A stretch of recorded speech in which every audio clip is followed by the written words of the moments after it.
Salut à tous, j'espère que vous allez bien. Bienvenue à notre deuxième partie d'émission. Vous êtes dans votre émission The Word of God. Et aujourd'hui, encore une fois, nous allons être avec les jeunes de GV. Je les appelle GV parce que c'est des jeunes victorieux. Ils ont surmonté des choses et ils ont été victorieux par la grâce de Dieu. Nous allons encore élaborer sur notre sujet, le Goumen Gospel, qui est un jargon des jeunes, disons, parlant des liens amoureuses qui finissent par des conflits entre chrétiens, ce qui peut arriver. Et on va parler aussi en contrepartie des liens d'âme. Parce que là où il y a des conflits amoureux, il y a souvent des liens d'âme qui restent et qui laissent des traces. Et souvent, ces liens d'âme détruisent certaines femmes chrétiennes ou bien hommes chrétiens. Et du coup, leur foi est affligée. Ils ne veulent plus suivre Dieu. Ils ont perdu leur valeur. Et il y a aussi des gens qui vont plus loin. Ils commettent le suicide. Ils ne s'aiment plus. Ils se dévalorisent. Ça pousse certaines personnes, comme on avait parlé aux dernières émissions, à avoir le désir de s'enlever la vie suite à ces séparations. Et souvent, la cause de ces sentiments négatifs, c'est bien sûr les liens d'âme. Nous allons parler aujourd'hui plus précisément des solutions. Et la Bible nous parle ici dans 1 Samuel chapitre 18, verset 1. Ça dit, David acheva de parler à Saul. Dès lors, l'âme de Jonathan, pas notre frère Jonathan à l'église, on a un frère qui s'appelle Jonathan là, mais pas lui. Et ainsi, frère Jonathan, tu regardes ça là, on ne parle pas de toi. Ok, donc l'âme de Jonathan fut attachée à l'âme de David et Jonathan l'aima comme son âme. Donc les liens d'âme, ce n'est pas toujours négatif. Mais ici, on va se focaliser plus si c'est négatif. Et nous allons chercher à trouver des solutions par rapport à ça, selon la parole de Dieu, bien sûr. Donc très bientôt, je vous présente mes invités spéciaux qui ont pris le temps de venir pour parler des solutions face aux liens d'âme. On se revoit après la pause. Merci, que Dieu vous bénisse. Pendant 8 mois avec une sœur, et la relation était quand même saine. Et au bout de nulle part, pendant 8 mois après la relation, la sœur m'envoie un message et dit que notre relation doit arrêter parce que ce n'est plus la volonté de Dieu. Donc j'aimerais dire à quelqu'un, si ta compagne t'envoie un message comme ça et que ce n'est pas la volonté de Dieu, ne cherche pas à haïr Dieu. Parce que beaucoup de gens vont commencer à chercher à haïr Dieu parce qu'ils ne comprennent pas ce qui se passe. Donc moi j'ai haï Dieu, mais j'ai compris plus tard que waouh, finalement, c'était un mal mais pour un bien. Parce que Dieu peut faire un mal pour un bien. Parce que si Dieu ne m'avait pas brisé à ce moment-là, comment j'aurais pu réparer ou comprendre des âmes qui en avaient besoin. Amen. Donc derrière un brisement, il y a un réparement et il y a aussi une destinée. Parce que là, je suis dans un ministère où je dois aider des amis. Donc si je n'avais pas été brisé, comment j'aurais pu comprendre ce frère ou cette sœur qui a été brisé. Wow. Donc c'est ça. Bienvenue après la pause. Écoutez, je vais vous présenter mes invités, des jeunes qui sont formidables, qui ont pris le temps de venir pour notre émission. Et je les présente tout de suite. Nous sommes avec Moi c'est Godboy JK ou bien David. David. Je joue au soccer et je suis serviteur de Dieu. Je joue au soccer, serviteur. Comment ça va aujourd'hui, David? Ça va très bien, très bien. Frère David, merci pour être venu, ta disponibilité, très appréciée. Nous avons aussi... Bonjour à tous, je me présente, je m'appelle Wood Lensley Manu Guerrier, mais mes proches m'appellent Dobbs. Dobbs, yes. Merci d'être venu. Moi, c'est Clémence Lastar, mais vous pouvez juste dire Clémence. Et je suis joueuse de basket. Et ouais. Yes. Il y a des jaloux à cause qu'elle a dit elle est la star. Elle est la star en Christ. Hein? Vous tous, vous êtes des stars aussi. Mais elle assume ça. Elle assume. Elle n'a pas honte de dire ça. Oui, on a notre sœur. Joyce, je suis étudiante et coiffeuse à domicile. Coiffeuse à domicile. Merci beaucoup. Vraiment heureux de vous avoir avec nous. Merci d'avoir pas eu honte de venir témoigner Jésus sur notre plateforme. Donc aujourd'hui, nous sommes en train de parler de ce sujet qui est les liens d'âme, le Goumen Gospel. Et souvent, en tant que jeunes, nous faisons face à des situations que personne ne nous a parlé. Parfois, les parents, ils ont un peu honte de parler de ça. Et moi aussi, j'ai fait face à ça. Et nous aimerions aider les jeunes. Comment surmonter les liens d'âme, les Goumen Gospel. Parce que souvent, en tant que jeune, comme on avait dit dans la dernière émission, on pense que si je trouve un frère ou bien une sœur chrétienne à l'église, il ne va jamais me blesser. Ou bien on se dit, lorsque la personne est chrétienne, ça suffit. Pourtant, ce n'est pas toujours le cas. Parce que lorsque tu es intéressé à quelqu'un que tu veux éventuellement épouser, marier, c'est pas seulement le fait qu'il soit chrétien qui suffit, mais c'est aussi les caractères et tout. Donc, pour entrer de jeu, est-ce que vous pouvez me dire, c'est quoi pour vous les épreuves que vous avez déjà vécues, les liens d'âme que vous avez vécus lorsque vous avez eu, disons, une relation? C'est quoi les blessures ou bien les liens d'âme que vous avez vécus à travers cette relation? Je dirais que les blessures, c'est plus dans le système de pensée. Mhm. C'est le système de pensée qui est vraiment attaqué parce que tu ne pourras rien faire que penser à la situation. Donc vraiment surveiller le système de pensée selon moi. C'est le système de pensée. Comme tu nous avais parlé de ça la dernière émission.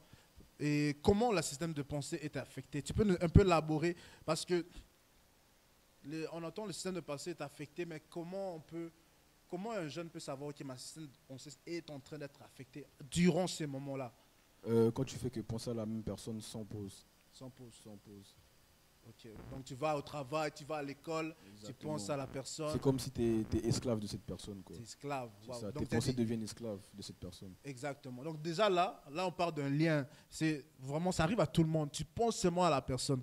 Moi, je me rappelle quand j'étais plus jeune, mon père me dit, faut pas avoir de copine, hein, parce que tu vas penser toujours à elle à l'école, puis tu vas échouer tes examens. Donc du coup, c'est ça qui sont les liens d'âme. Ça veut dire que tu commences à penser souvent à la personne. Tu manges, tu penses à elle. Des fois, tu te retrouves à sourire tout seul. Ah, pourquoi tu souris? Tu penses de ces moments-là, ces bons moments. Donc, ça veut dire que là, tu as un lien d'âme. Et mon frère, Boud. Moi, personnellement, un lien d'âme, il faut savoir que ce n'est pas forcément avec une personne. Ça peut être aussi avec un lieu ou avec des objets. Ok. Dépendamment de ta relation, dépendamment de ce qui s'est passé avec cet endroit ou cet objet.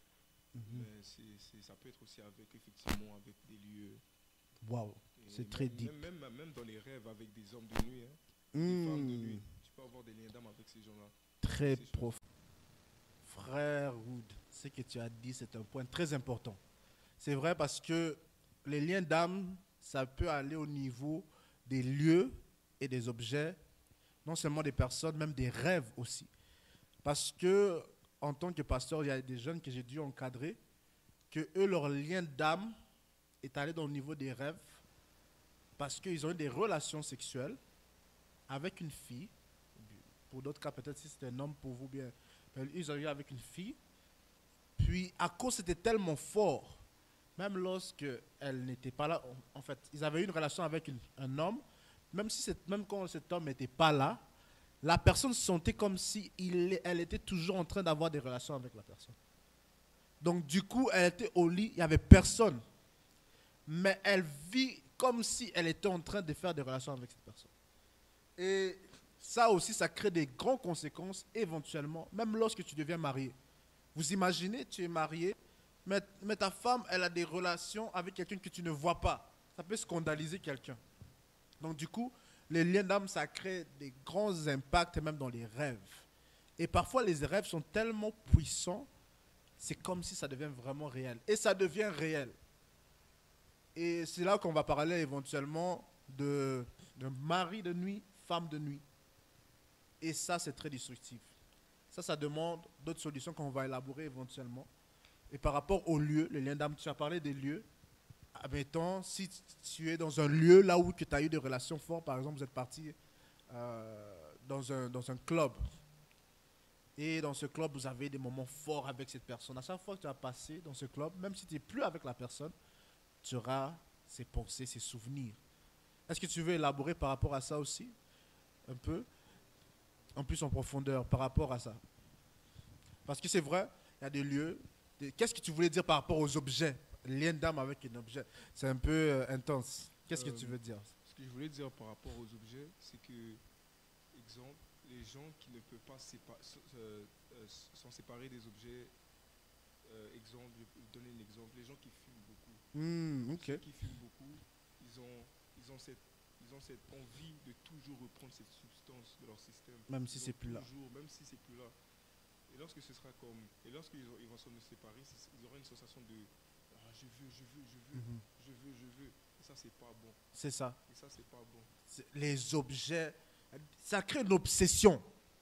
Le moment là où que tu sais que tu as un lien d'âme, ça cause, si même la personne n'est plus là, tu as une obsession. Ça peut être un objet, tu as une obsession envers cet objet. Ça peut être, par rapport à objet, il y en a qui utilisent même des objets pour se satisfaire.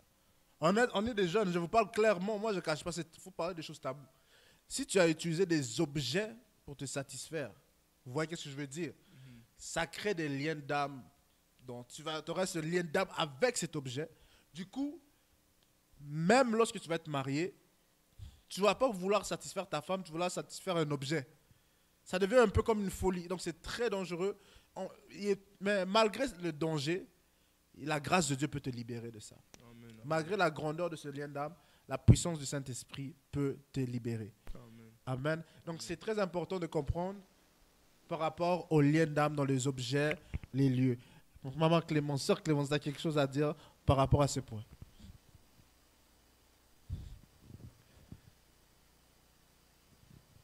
Moi, je dirais, pour le lien d'âme, il y a plusieurs personnes, au lieu de se détacher de ça, ils préfèrent aller boire, fumer, pour essayer de s'échanger des pensées. Mais alors qu'ils ne savent pas qu'ils doivent plus se rapprocher de Dieu et prier habituellement et savoir comment vous allez faire pour s'acquitter de ça. C'est ça. Mais il y a plusieurs personnes dans notre génération, ils ne savent pas comment faire. Donc, c'est juste ça. Tout à fait, parce que la Bible dit quelque chose de très important. Je vais lire ensemble.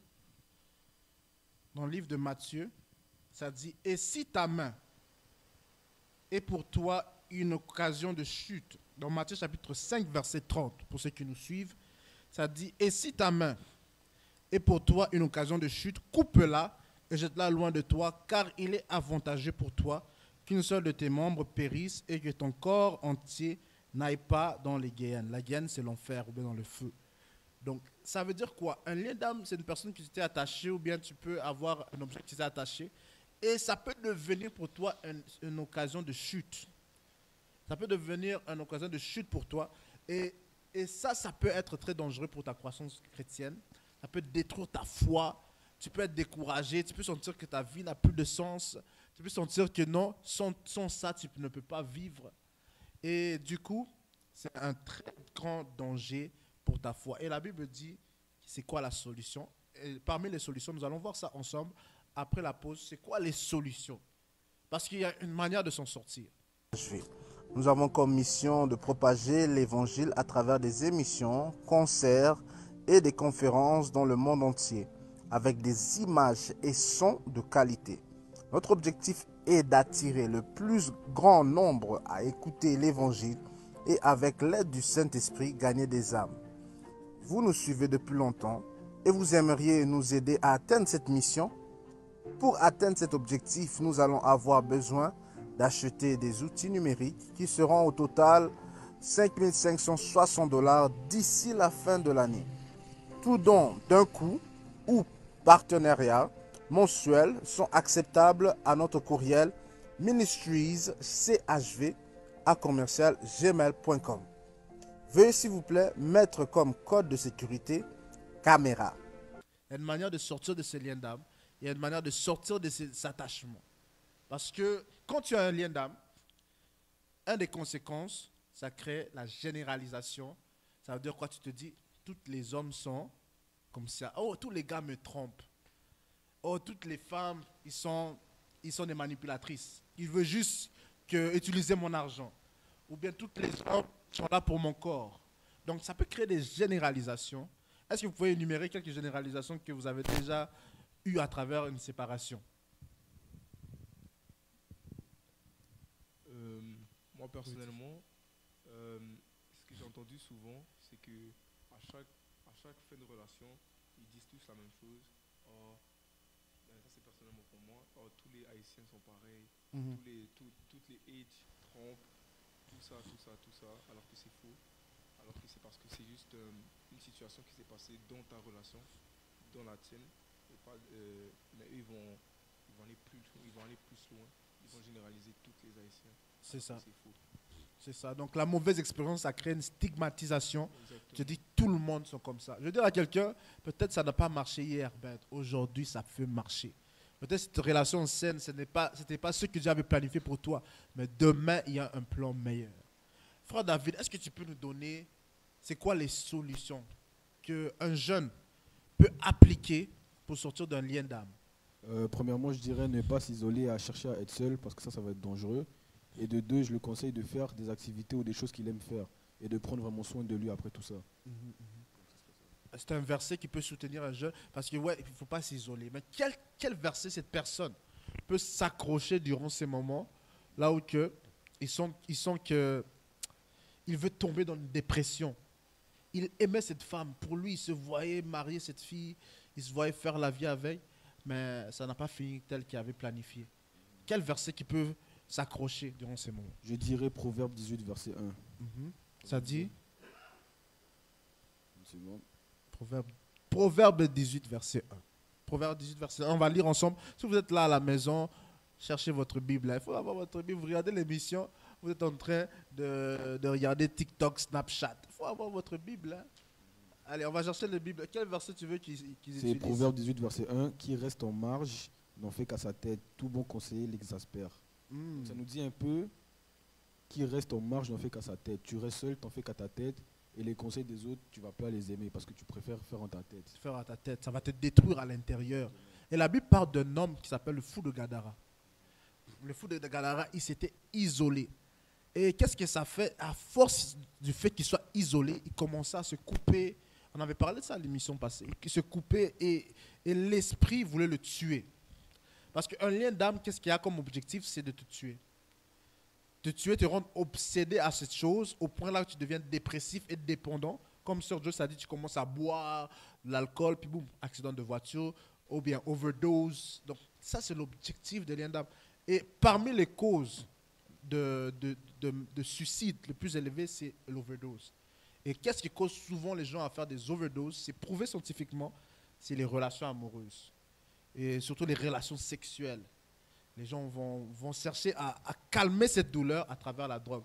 Mais je veux dire à quelqu'un, la seule personne qui peut vraiment apaiser cette douleur, c'est Jésus. Et je prie que tu puisses rencontrer cette personne, Jésus-Christ. Et Wood, est-ce que tu as, à travers ce que tu nous as dit, les liens d'âme, les rêves, comment quelqu'un peut surmonter ses rêves? Parce que, écoute, là, c'est pas facile pour tout le monde. Comment il peut surmonter les rêves, disons, impudiques de fornication qu'il peut vivre, ou bien cet attachement à cet objet? Moi, j'aurais dit personnellement, pour ceux qui font ce genre, qui sont dans ce genre de situation, je vous conseille d'aller voir des anciens. Quand je parle des anciens, je parle des pasteurs de l'église. Allez en parler, ne soyez pas gênés. Dites-leur ce qui vous arrive. Il y a même un verset qui dit, c'est Jacques 5, verset 14-6, qui dit, si quelqu'un parmi vous est malade, qu'il appelle les anciens de l'église et que les anciens de l'église prient pour elle ou pour lui. Ce qui signifie que les pasteurs, ils ont ce pouvoir, Dieu leur a donné ce pouvoir de pouvoir vous aider, de vous, si vous avez même la chance, de vous guérir de ça. C'est ça. C'est vraiment un médicament. Allez voir des pasteurs. En effet, ne soyez pas gênés d'aller voir Voir des hommes de Dieu. C'est vraiment un très bon point, très important. Allez chercher de l'aide. Parce que, alors que tu parlais, il y a eu cette situation qui me fut arrivée, alors que je parlais à un bien-aimé. Il a dit, lui, il avait eu un lien d'âme avec une femme dans les réseaux sociaux. Et il partageait des choses un peu explicites, des relations privées. Il envoyait des nudités, tu vois, à cette fille. Il était attaché. Aujourd'hui, les jeunes, on envoie tout, hein. Même les nudités dans les réseaux sociaux, tu les partages. Surtout quand tu aimes quelqu'un, il y a des jeunes qui font des erreurs comme ça. Et ce frère, ou bien cette sœur, pour garder la situation privée, un jour, ils se sont séparés. Il y a eu un goumin. Ils se sont séparés. Maintenant, qu'est-ce que la sœur a dit, ou bien le frère a dit? Si tu ne reviens pas avec moi, je vais t'exposer partout dans les réseaux sociaux. Qu'est-ce que vous allez faire dans cette situation? Voilà, c'est là où on parle de lien d'âme. Tu t'es attaché à une personne, maintenant il y a un goumin, la personne veut t'exposer, il fait des menaces. Tu vois, voilà pourquoi il faut aller voir des hommes de Dieu. Il y a des cas que la prière peut faire en sorte que Dieu peut toucher le cœur des gens. Mais aussi, il y a des situations aussi, tu peux aller voir certaines autorités. Par exemple, même le gouvernement, aller voir la police. Parce que ce frère-là ne savait pas quoi faire. Il a commencé à dépenser de l'argent. S'il te plaît, 5 000, 10 000, 15 000. Parce que cette frère ou bien cette sœur ne voulait pas être exposé. Et ça arrive souvent. Voilà pourquoi il faut être prudent et faire attention dans ces situations-là. La Bible nous appelle à être prudent comme un serpent.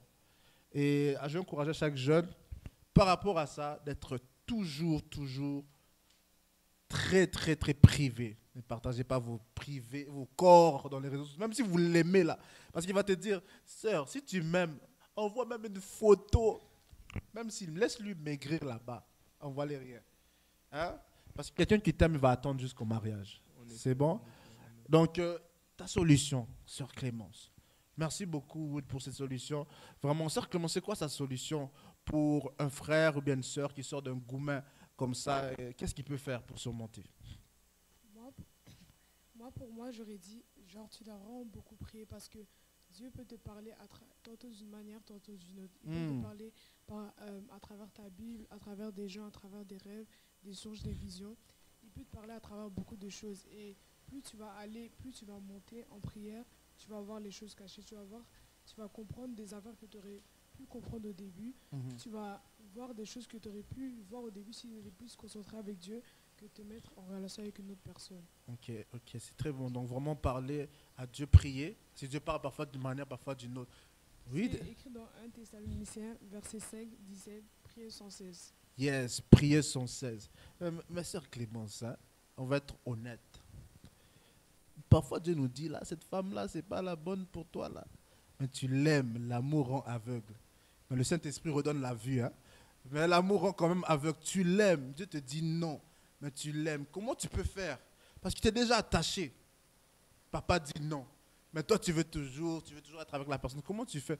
Peut-être, je ne sais pas si Sœur Joss peut nous aider ou bien Sœur Clémence par rapport à ça. C'est un peu compliqué. Il y a des frères qui se demandent comment régler ça. Tu l'aimes. Dieu te montre. Tu vois en rêve qu'elle est vampire. Ou bien il est sorcier, il vole. Mais toi, tu aimes la personne. Et souvent, Sœur Clémence, j'ai constaté que souvent quand on aime quelqu'un, on se dit il va changer. Donc que faire face à ça? Moi, je dirais face à ça, c'est toujours facile de changer une personne. Donc même si, peu importe comment la personne est, c'est une sorcière, donc tout le monde change du jour au lendemain. Donc tu aimes bien la personne, mais si tu l'approches plus de Dieu, si tu sers vraiment Dieu par cœur, tu pourras la dire, oh regarde ça c'est bien, regarde ça c'est correct. Tu peux l'aider à avancer, vous pouvez avancer ensemble. Donc tu embarques quand même dans ça, puis tu fais confiance à Dieu qui va changer la personne, c'est ça? Oui. Et est-ce qu'on fait ça, frère? Est-ce qu'on peut faire ça? Mon téléphone tombe beaucoup. Il faut le laisser par terre. Parce que ça devient chaud ici. Qu'est-ce qu'il faut faire? Est-ce que tu dirais quoi, Wood? Est-ce que tu continues? Dieu te parle, il te dit non, elle est sorcière. Dieu te dit, il te montre qu'il va te tromper, qu'elle gère beaucoup de gars, beaucoup de femmes. Qu'est-ce que tu fais? Si Dieu me dit non, c'est non. C'est non. Ok. C'est non. Pourquoi continuer à argumenter? Tu ne peux pas gagner contre Dieu. Si Dieu te dit non, c'est pour une bonne raison. C'est parce qu'il ne veut pas que tu tombes. Okay. Mais si tu décides par toi-même d'aller, c'est parce qu'à un moment donné, tu vas tomber dans le fossé et tu ne pourras plus te relever. Si Dieu te dit non, c'est non, il ne faut pas continuer. Ça me fait penser à je crois que c'est celui qui s'est fait manger par le baleine. Là. Ah, Jonah. Il ne voulait pas écouter Dieu. Et il a fini par se laisser faire. Dieu l'a pris. Tout à fait. Ça, c'est très important. Parce que souvent, en tant que jeune, on se dit qu'on va changer la personne. C'est un bon cœur, c'est vrai. Tu crois que tu peux changer la personne. Mais laisse Dieu changer la personne. Et tant que Dieu va changer la personne, là, tu peux t'engager. Parce qu'il y a des gens, malheureusement, ils ne vont peut-être pas changer. Et ça arrive. C'est parce que c'est un défaut qu'ils ne vont pas pouvoir changer. Mais toi, tu dois te dire, est-ce que tu es capable de surmonter cette personne, même si elle ne change pas?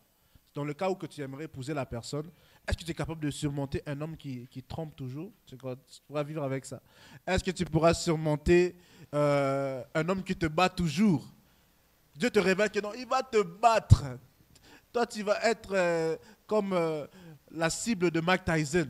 Est-ce que tu serais prêt? Tu vas toujours te dire, est-ce que je vais être prêt de vivre avec cette personne, même s'il ne change pas? Donc, sinon, ça va être vraiment un lien d'âme qui pourra être même... Il y a des jeunes qui meurent à cause que leur mari les a frappés jusqu'à temps ils sont morts. Ou bien, il y a des femmes qui prennent la pilule et se suicident parce que leur mari l'a trompé. Ou bien, il y a des hommes aussi qui se suicident à cause que leur femme l'a trompé. Donc, c'est quoi? Est-ce que tu penses qu'un jeune pourra surmonter ça? Non, je pense pas parce que tu peux me frapper, mais on frappe pour une raison. C'est toi qui trompes, c'est pas moi qui trompe. Mais j'ai une question aussi. Est-ce que si tu es un amoureux, il ne veut pas se rapprocher de Dieu, comme il dit à chaque fois qu'il veut prier à la maison, il ne veut pas venir à l'église? Il faut faire quoi de lui? Il veut pas prier, il veut prier à la maison. Donc tu l'aimes, mais il ne veut pas prier à l'église, il veut prier juste à la maison. Donc moi, mon conseil, surtout quand tu es jeune, tu es en relation avec une personne comme ça, c'est une très bonne question. C'est, tu essaies de comprendre pourquoi il ne veut pas prier à l'église et tu essaies de prier avec lui au téléphone et tout. Si tu vois vraiment sa vue de prière n'est pas sérieuse, parce que c'est très rare une personne qui ne va pas prier à l'église et qui prie seulement à la maison. Parce que c'est difficile de garder ta flamme tout seul. Tu as besoin d'autres jeunes en feu. Donc moi, mon conseil avec ce type de relation, c'est de continuer à prier pour la personne et la conseiller à cette personne. Écoute, je t'aime, mais dépendamment, comme Sœur Clémence a dit, tu as prié par rapport à ça. Ça peut varier. Si Dieu te dit dans ta prière, reste avec cette personne, mais continue à prier pour lui, tu peux rester. Mais si la personne, tu vois, tu as resté, tu as prié, elle ne change pas, ça peut être dangereux pour ta foi, vaut mieux te séparer avec la personne. Ça va nous amener à cette conclusion dans Matthieu. Je vais lire pour vous encore. Ça dit dans Matthieu que si ta main droite est pour toi une occasion de chute, ça veut dire une relation peut être occasion de chute pour toi. Donc il faut la couper. Si à force tu essaies de l'encourager, viens à l'église, viens prier. Tu vois, vous commencez à avoir toujours des chicanes, ça ne fonctionne pas. Vous n'avez même pas encore des enfants, il y a déjà des chicanes comme ça là. C'est-à-dire éventuellement ça va être très difficile, ça va être un danger, ça va être un problème, même pour ta foi. Et je dirais, pour un homme, c'est un peu plus facile parce que si ta copine ne veut pas aller à l'église, tu dis, ah, ben, moi je vais à l'église. Mais si tu es une femme, ton copain ne veut pas aller à l'église, il peut te dire, je veux plus que tu vas à l'église. Qu'est-ce que tu vas faire? Tu dois l'écouter parce que c'est lui le dirigeant en tant que la Bible dit que l'homme est la tête de la maison. Donc, même moi en tant que pasteur, je ne vais pas te dire reste à l'église parce que je ne vais pas me battre avec ton mari à l'église. Qui t'a dit de faire venir ma femme à l'église? Moi, je ne voulais pas. Ça va chauffer ici. Même pasteur Mike, ils ne vont pas être en accord. Donc, si ta copine, bien ta future femme, parce qu'on encourage les relations qui amènent au mariage, il ne veut pas venir à l'église, tu l'encourages, il ne veut pas. Moi, je pense que vaut mieux séparer ça parce qu'éventuellement, ça va être plus difficile à gérer. Et ça va éteindre ta flamme de prière à petit feu. Une question? Oui, oui.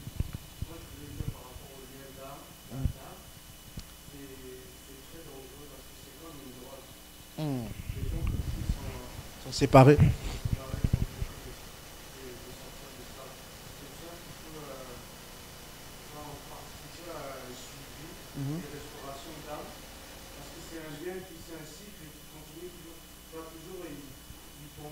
C'est ça. C'est pas facile de sortir de ça facilement. Il faut demander un suivi pour nettoyer son âme. Waouh. C'est ça. C'est un lien d'attachement que tu viens de faire et puis ça revient toujours dans tes pensées. Il faut que tu fasses un suivi avec un pasteur, comme ça que ces liens-là, ces gens de pensée va arrêter. Parce que c'est comme un lien démoniaque qui commence à vivre en toi. Amen. Hey, ça c'est profond, hein? Donc c'est ça, ça devient un lien démoniaque. Voilà pourquoi dans le livre de Matthieu, chapitre 17, verset 21, et on va clôturer sur ça, ça c'est le verset du jour pour vous qui nous suivez, ça dit, mais cette sorte de démon ne sort que par la prière et par le jeûne. Donc Sœur Clémence avait parlé de ça. Un lien d'âme, ça peut être un démoniaque, ça peut être très dangereux pour ta foi chrétienne, du point que tu as besoin de délivrance. Et la plupart des gens que j'ai, par la grâce de Dieu, j'ai fait délivrance, c'est à cause de relations amoureuses. Il y avait des sœurs qui non, lui, maman dort. Pendant que maman dort, elle ouvre la fenêtre, le frère embarque à la maison. Donc, cette sœur, malgré qu'elle aimait Dieu, elle avait beaucoup de besoin de délivrance. Elle avait beaucoup besoin de délivrance et ce type d'esprit, ce n'est pas seulement par le jeûne et la prière. Il ne faut pas te condamner. Tu as ce défaut, surtout dans le lien d'âme amoureuse. Ne te condamne pas, c'est normal. Cherche la délivrance, rentre en jeûne et prière, et tu verras, Dieu va sortir l'esprit qui te dérange. Les hommes de Dieu vont prier pour toi et tu seras délivré.